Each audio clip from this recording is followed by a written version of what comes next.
Okay, my name is Khadija Carbo. I'm the owner of Another Tasty Creation. I'm located in Maryland. I'm near Washington, D.C. I'm in the Washington, Maryland, Virginia metropolitan area, so close to the nation's capital, very close. Okay, so I'm Enie Okoye of Cakes by Sumpches. Used to be in Lagos, but now I'm the Sumpches UK. I'm not really fully in business right now because when you relocate, you have to kind of settle in before you start your business, and it's a different protocol here. So we're still keeping the business going, but we're just still nurturing it. But yeah, it's going well. Let me put it that way. So thank you for having me. Yeah. Yes, you can scale up your cake business. And first things first, when you start your cake business, you need to do what you need to do the needful. Do a business plan. With a business plan, you have different aspects of a business plan. So building your website is also part of an integral part of your business plan. So with your website, um, it doesn't necessarily you don't have to be a techie person. You can actually outsource it to somebody that can help you build a proper website that is manageable, that can reach your desired clients. And with that, you have to keep your data running. When I talk about data, I'm talking about numbers. Who are you reaching? What are you reaching? Who are you selling to? What are you selling? What products do you have available? How often do you update your website? All those are things that you need to put together to be able to move your website forward. Now, talking about AI. AI can give you anything you want. It's just that people don't understand it. People are scared of using it. So people have cold feet towards AI. I remember I had to download Chat GPT just for the fun of it. And I play around with it. And it's so wonderful to play around with. And you see all the outcomes. I've used it to design a business plan.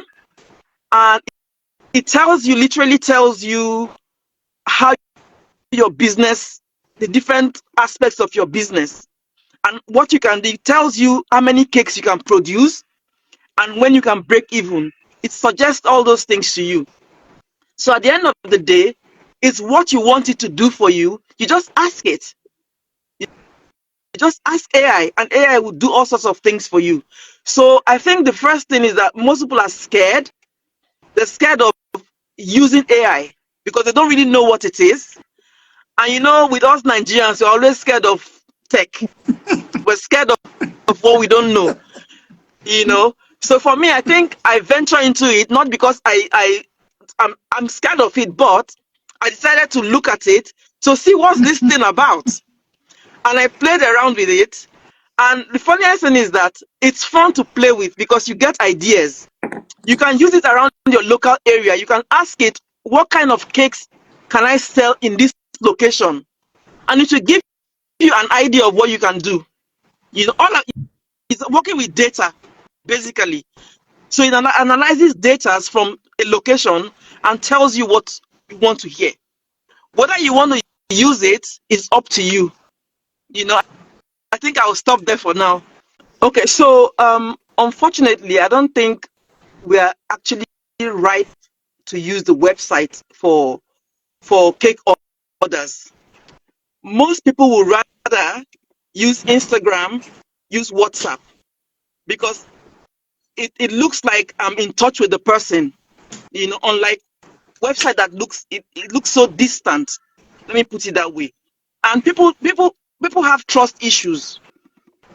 So basically, trust issues are one of the key things that actually prevent people from you going to your website, because they're not really sure if they can make payments. They're not really sure if what you're posting there is what they can get, and they can't really bargain with you. So they're just it's like talking to your hand with no response. Unlike the WhatsApp or Instagram Instagram, where they can private chat you. You can actually chat with them. Except maybe if you have a website that has a chat, maybe somebody that is chatting with you online, then it's easier. But we're not there yet. We're still grappling with WhatsApp. We're still grappling with online payments. We're still grappling with just haggling prices.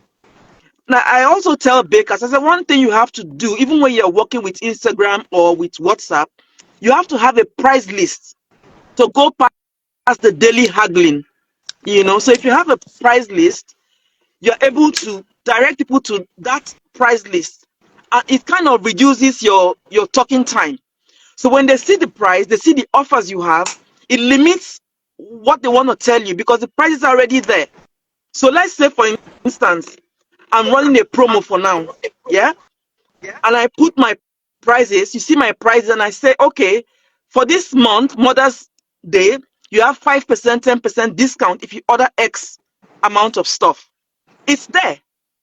You're not going to haggle with me because you already see that there's a plan, there's a process of going to it. So it's different. We're not Website is a little bit more complicated. It's just for viewing things in Nigeria now. It's just for viewing your cake. If they want to ask you, do you have website presence? You say, oh, I have a website. Some people go there to see what you have done.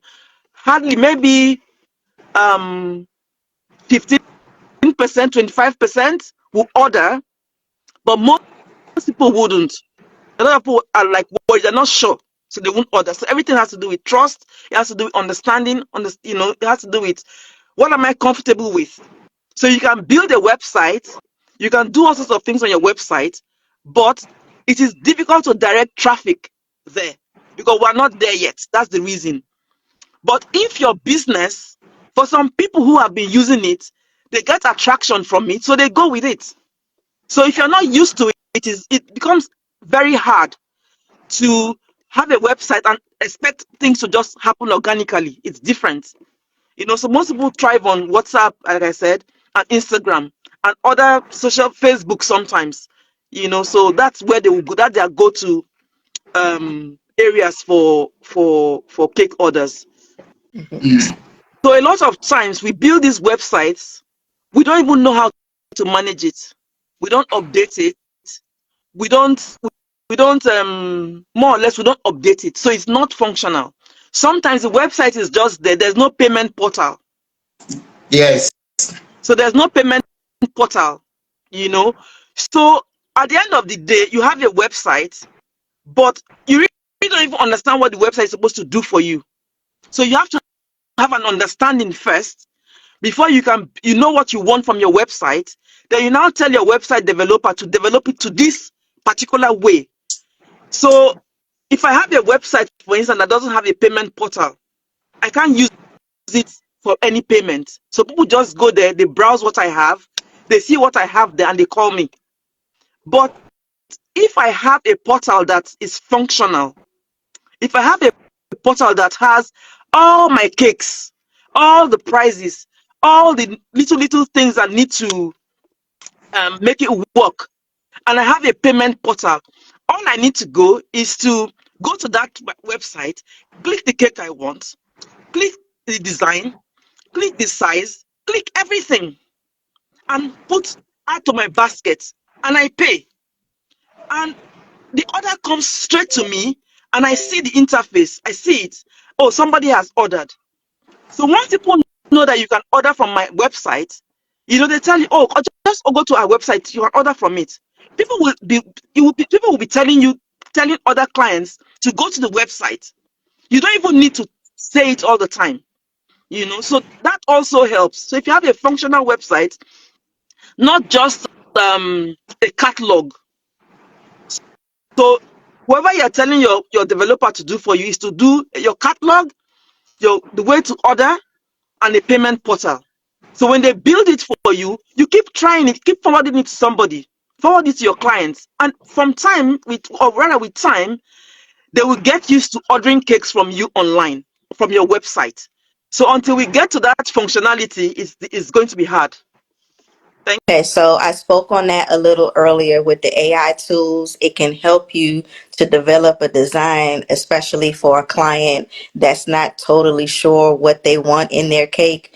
It can get difficult to choose a design sometimes because if you go on Pinterest or, search a design, you'll see thousands of designs and you may like them all, but then it's hard for you to make a choice on what you really want. So having the AI tools, you can take different elements of things that the client wants to put them into cake design that they may not have for that.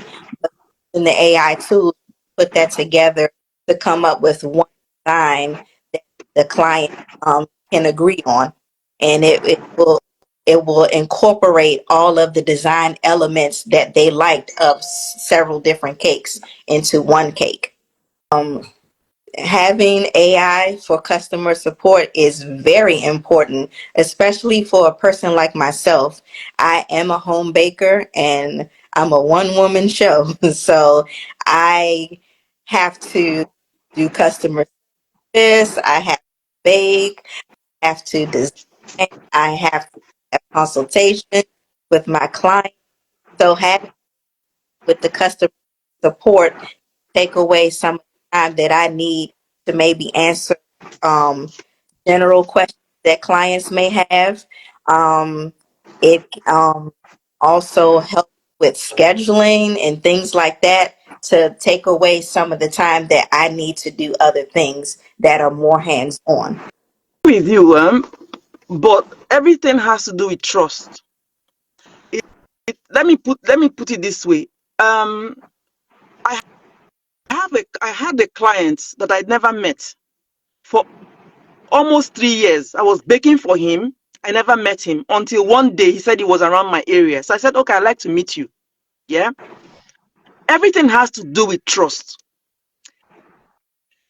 Trust and consistency, and also people know that you will never disappoint them.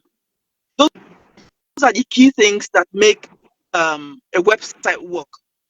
When you disappoint your customers through website, you say, "Oh, I didn't see your order online." It means you're not ready. Because with baking, people have to trust you. People have to trust your time, your timing that you are going to deliver.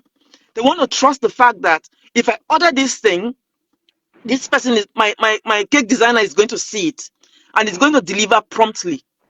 So when your customers don't trust that, it is hard for them to transit from the WhatsApp or the Instagram mode to a website. So you have to build that mutual trust first.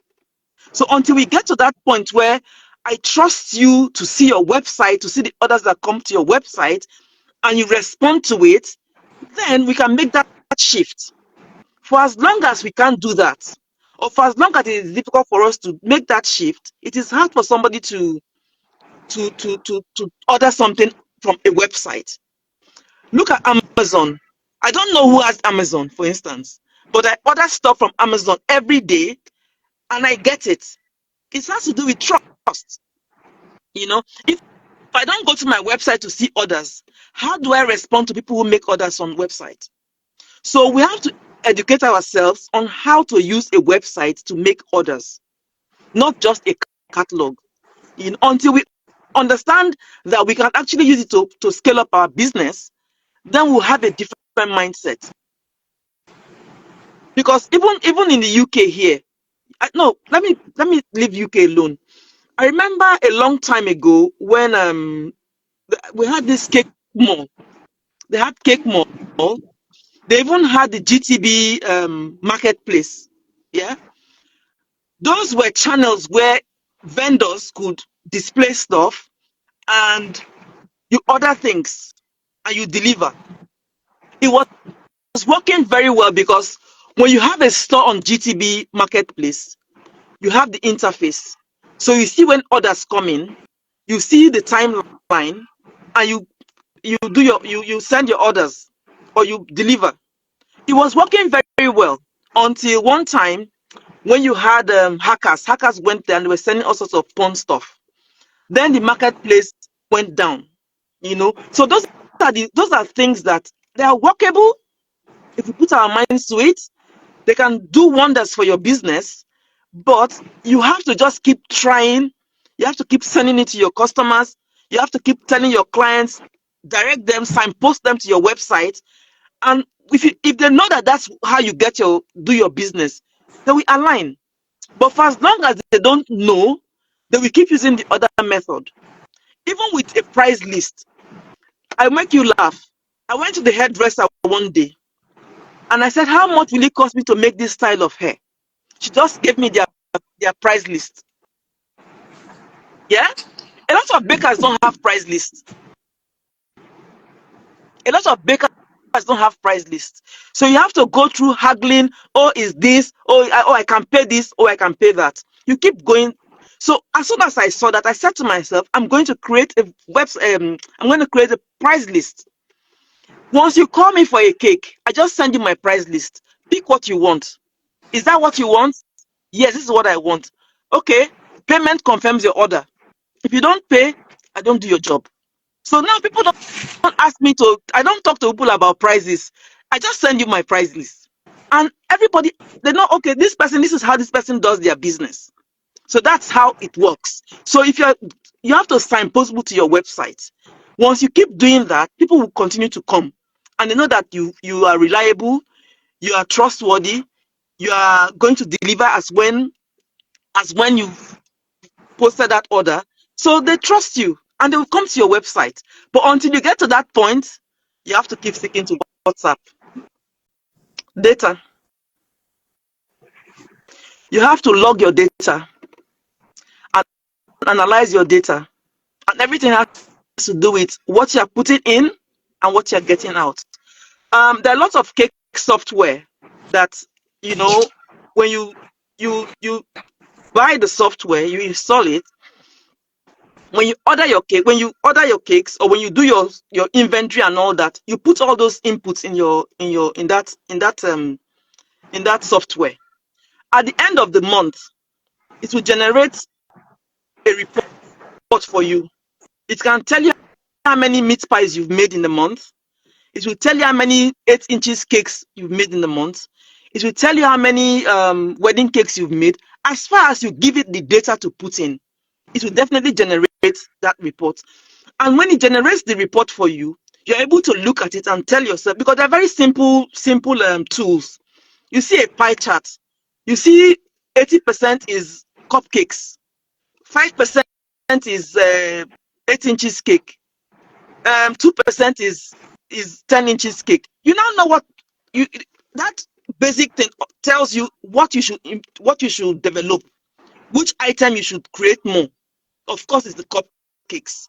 So you now have to use that data and improve your business or whatever you're doing. Without that data, you can't do anything.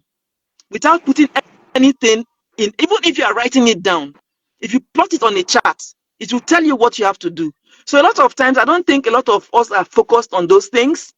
We're just looking at the figures blindly. The figures don't tell you everything.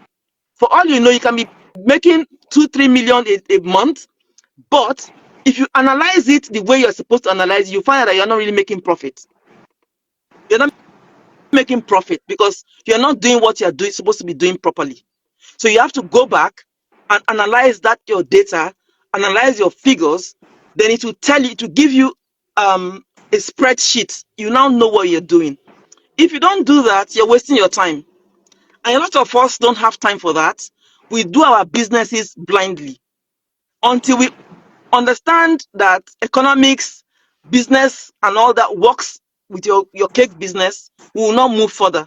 So your data is very, very important. You must learn how to use your data to work for you.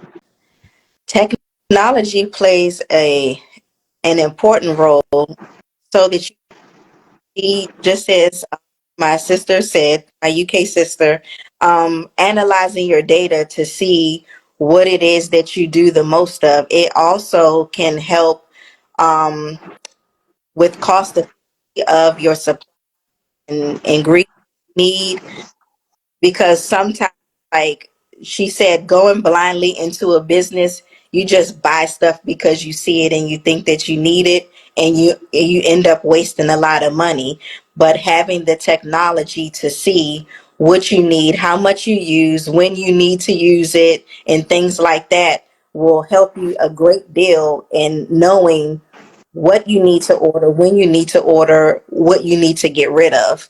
And that will also help in the product that you offer, because like she said, you can 80% of your business can be cupcakes, but you also offer cookies and other things, but people rarely order cookies. Then having that technology and that information, then you can make a decision.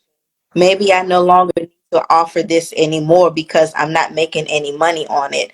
And um, as bakers, like with home bakers, a lot of people go into they offer for everything that they see, that people, that what they think people want. So they go in and then they offer this large menu of items to their clients just to chase money. Having that technology and looking at your data and seeing what you're actually making a profit off of.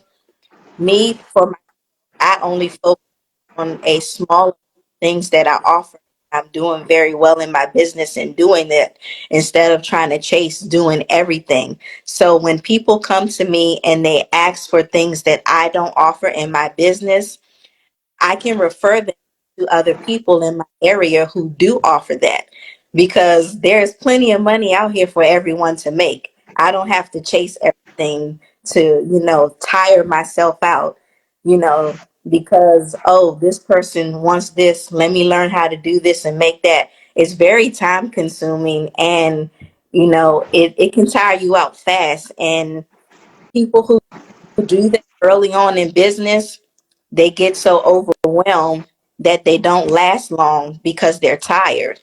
And it's very stressful trying to keep up with that, chasing everything. Okay, I got to make cookies. I got to make cupcakes. I got to make cake pops. I got to do this. I got to do that. And then they're tired and burnt out within 5 years. They're quitting because they can no longer do it. But having that data, analyzing that data, using the technology to see what it is that you do well in, and just focus on those things, is very important to your business, so that your business can continue to grow, so you don't burn yourself out, and that you can have longevity in the business. Very good question. You can't do everything as a baker.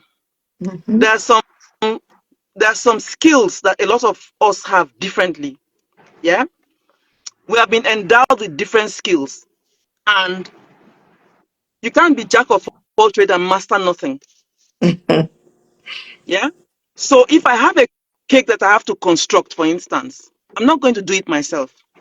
I'm going to look for somebody that knows, that has the knowledge of constructing, doing that construction for me.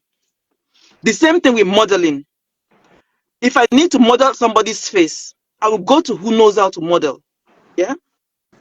It's all about knowing your strengths and your weaknesses, and knowing who you can call.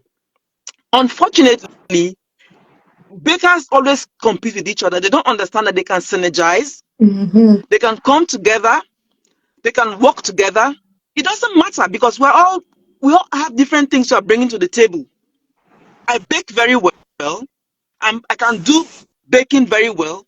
I can do buttercream very well. The same thing with fondant.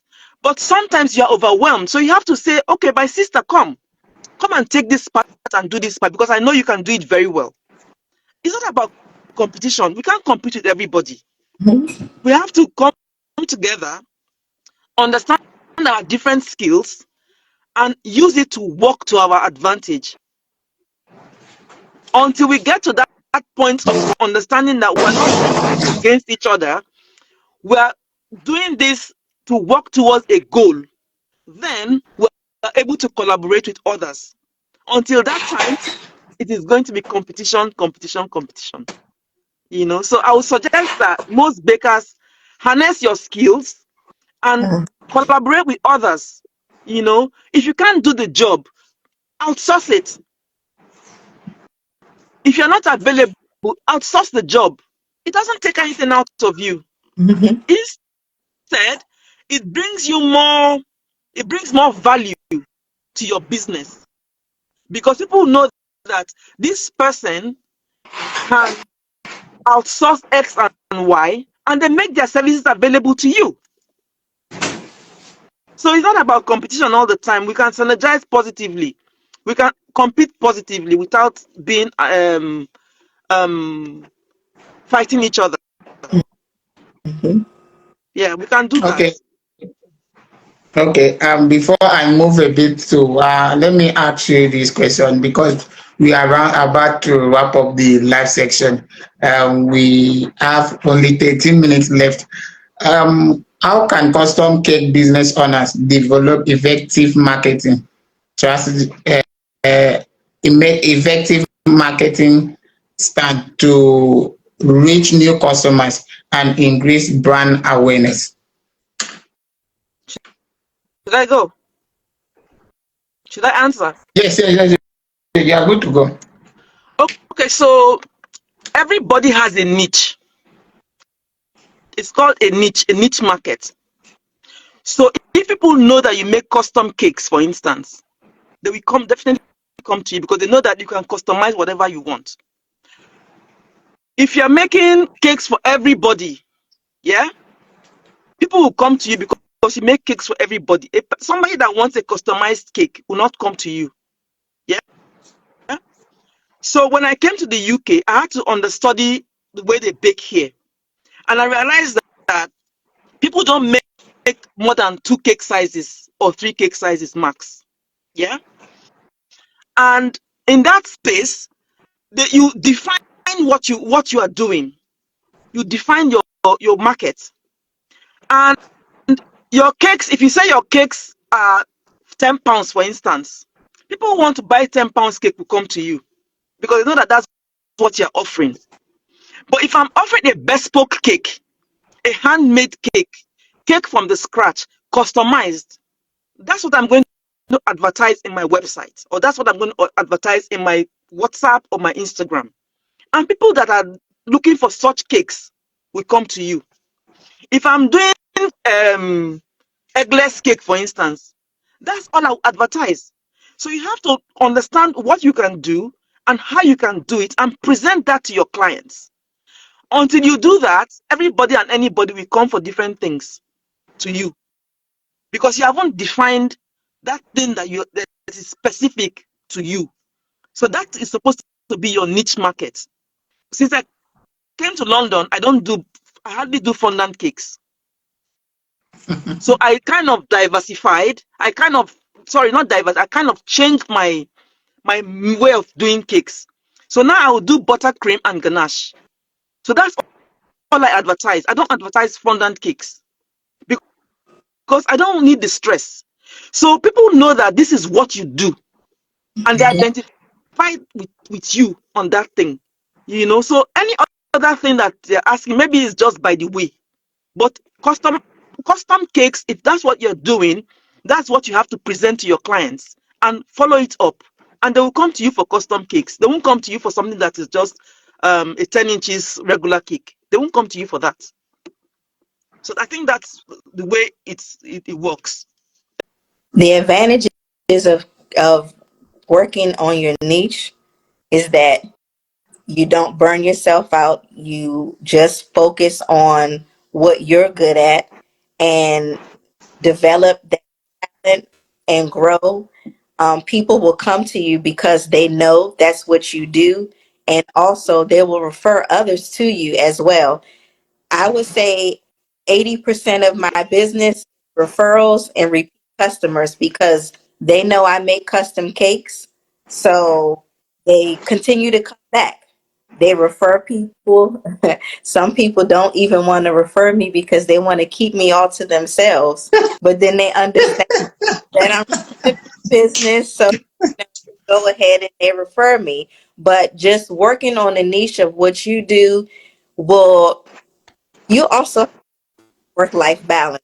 That's very important.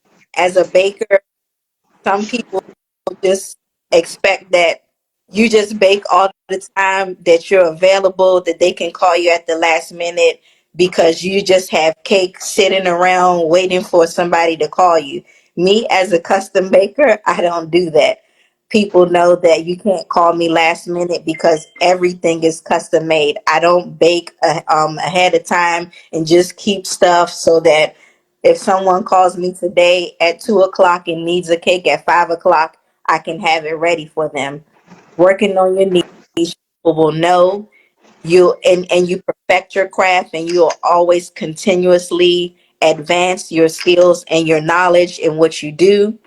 And then you can have your work life balance, because especially if you have family, you have children, as myself, you have to have with your family. Just make everything all about your business and your customers. Yes, you want to have good customer service and provide an experience to your clients, but you can't neglect your family, because time will run away from you, and before you know it, your kids will be grown, and all they will know is you put your cake business before me. You never had time for me. Everything was about baking, baking, baking, and your clients. You also want to have enough time to spend with your family as well. So focusing on what you do and not trying to chase everything and do everything. You can plan, and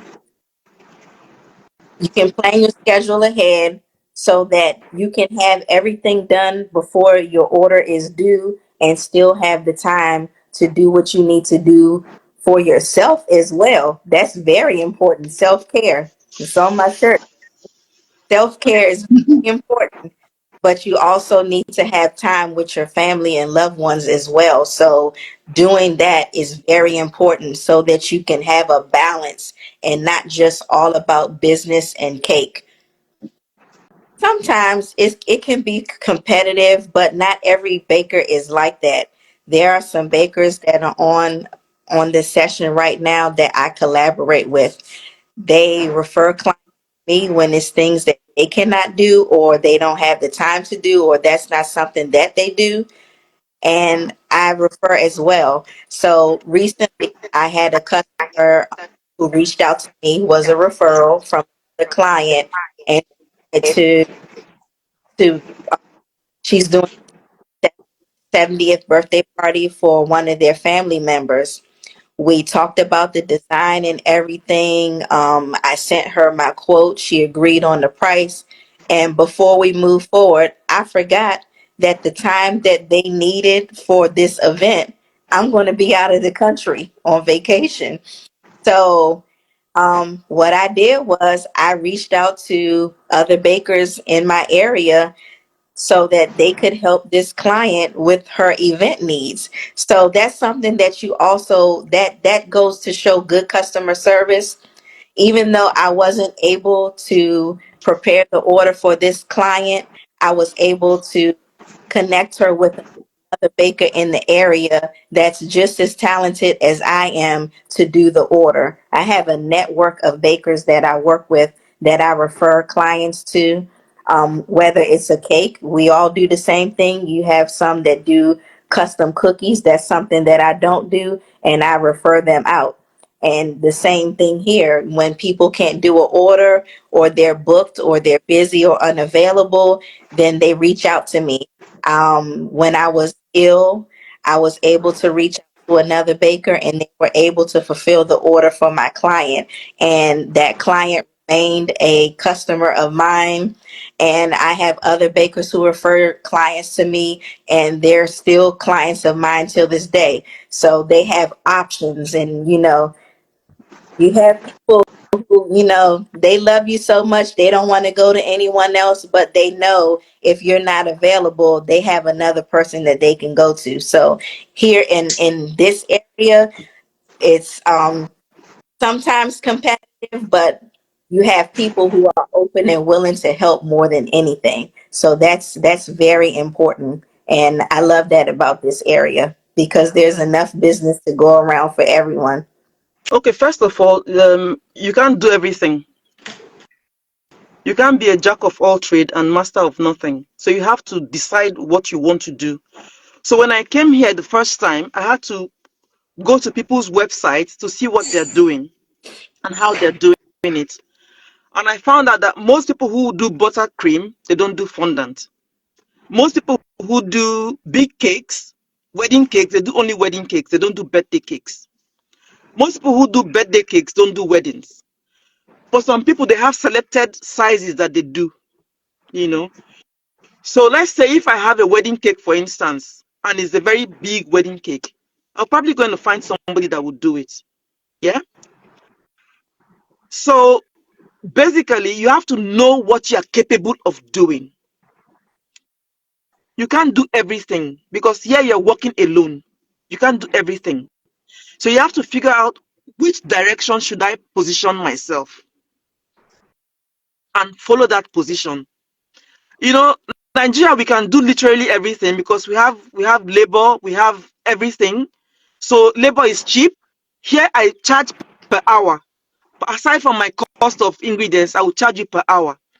And by the time I finish, you would see that okay, it's worth it because you are paying for my time. Yeah. So until we understand that labor here is very important, it's not about the ingredients, it's about your working time. How many hours will it take me to create a cake is what determines my price, part of what determines my price. So you have to identify those things. And because of that, you can't do so many things by yourself. You have to understand the market you're in and just the different facets that make up what you're doing. We don't understand cake pricing. We still don't understand it. We're still grappling with cake pricing. And until you get your figures right, you will make your cakes at a very cheap rate. And people will not that they won't respect you, not that they won't order, but you're putting yourself in a space where you can't develop. You won't develop too much. So we have to understand cake pricing, understand our cake business, understand what it takes to run a business. Here you have to do everything right.